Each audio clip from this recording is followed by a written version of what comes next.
Hello, I'm Ollie and this is Criminolly, where I talk about crime, pulp, horror, that kind of thing. Today, horror, I've got a review for you of Head Full of Ghosts by Paul Tremblay.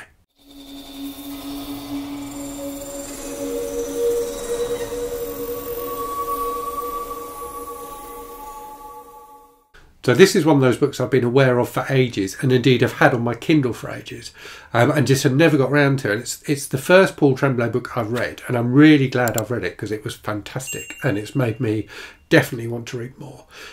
So it's a possession story, but one with a lot of really interesting additional elements that I think really make it shine as a book. So the central story, so the first thing that's interesting about it is it's set just after the financial crash of 2008. So it's about a family in the US who are struggling financially. There's mum, dad and two daughters, and it's told from the perspective of the younger daughter. And the older daughter is the one who apparently becomes possessed as the story progresses. And I think possession stories are always interesting because they're often about power. So, the church, and the Catholic Church in particular, often, plays a central role in possession stories. So if you think about things like The Case Against Satan by Ray Russell or The Exorcist by William Peter Blatty, Catholic priests are central to those stories. And indeed, a priest is central to this story as well.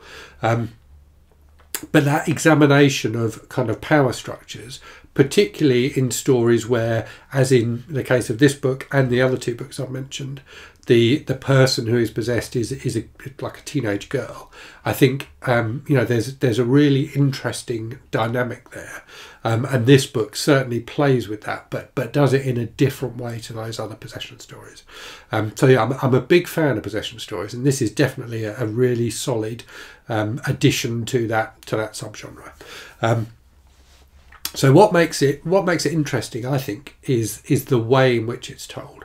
So you've got the backdrop of the financial crash, so there is a lot of kind of interesting dissection of the impact of that crash on society, and the fact that it was something that was completely out of people's control.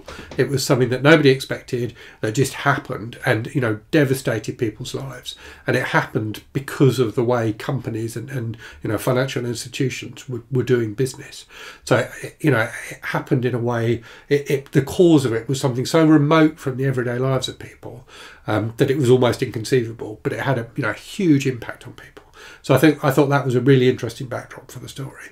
But then the other thing that's interesting about it is that the family, through consultation with their priest, decide that it would be a good idea to bring in a reality TV crew who set up in the house and start filming and making a fly on the wall documentary about what is happening to this family, and about the question of whether or not the elder daughter is possessed or not.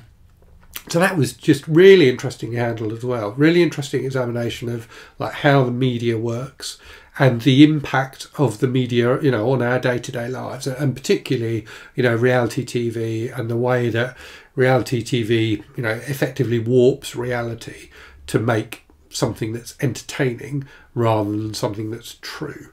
So an interesting examination of the way the media has gone over the last, since the year 2000 really, I suppose. In this century, the way the media has kind of morphed a bit. So that was very interesting as well. The other thing that's just fantastic in this book, and it's something that's difficult to do well, I think it can be something that's quite intrusive in books if it's not done well, and that is there's a lot of references. So there's a lot of discussion of different horror movies, so The Exorcist, for example, and different TV shows and things like that.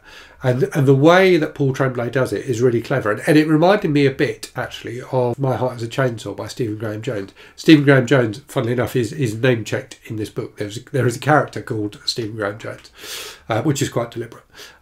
So in My Heart is a Chainsaw, Stephen Graham Jones talks about slasher movies a lot. And the way he does that is by having the central character of that book, Jade, write essays about slasher movies. So she's obsessed with slasher movies, but you get these essays every so often in the book from her, which kind of tie together what's happening in the book with events in movies.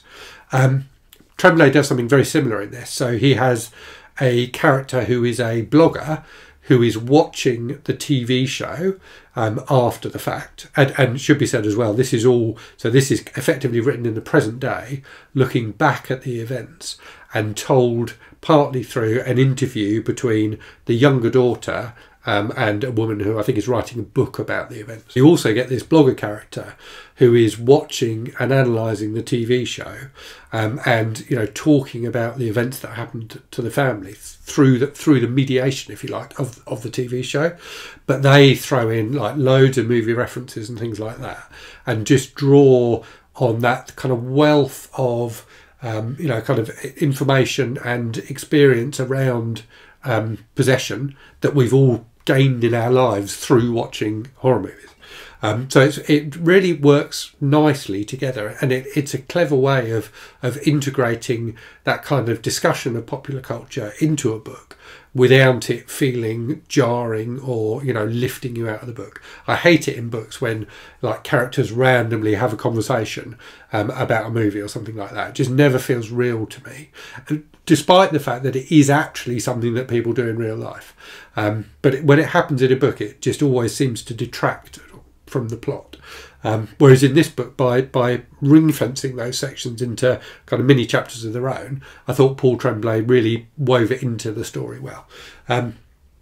So yeah, it's a really, really good book, and it has a fantastic twist at the end, which is beautifully signposted throughout the book. So he very cleverly weaves a load of different things into the book, so that when the end happens, you're like, I get it. But I nevertheless didn't really see it coming. So yeah, a really interesting book, quite creepy at times. There are some that it does that wonderful kind of fantasy thing where you don't know if what is happening is real or if it's in the imaginations of the characters, and indeed you don't know often whether the sister is actually possessed or just basically just putting it on to get attention. And that is consistently continues through the book. So it really hangs together nicely. I won't give away the ending at all, but it was a really, really good ending. And the book is really quite creepy at times. Some of the things that happen are quite distressing and disturbing, but also just kind of uncanny and eerie. And I love that in a book. And Paul Tremblay gets it kind of pitch perfect in this one. So yeah, definitely a horror novel I would heartily recommend. Okay, time for a random book from the shelves. I said I wanted to read more Paul Tremblay, and so I plucked this one, the Pallbearers Club, which is supposedly not really a horror novel. I think it's kind of got horror themes, but it's more of a coming-of-age novel. But yeah, really enjoyed Paul Tremblay's writing in Head Full of Ghosts, so I'm keen to see what he does with this story. So I hope you found that interesting. Let me know if you've read any Paul Tremblay. Let me know which books of his you think I should look at next. And also let me know what your favourite possession novels are. As I say, I think it's a subgenre that's always interesting, and there are some great examples of it out there. So let me know if there's any in particular you think I should read. And as always, thank you very much for watching. Hope you're safe and well out there. Hope you're reading good stuff, and I'll speak to you again very soon. Cheerio.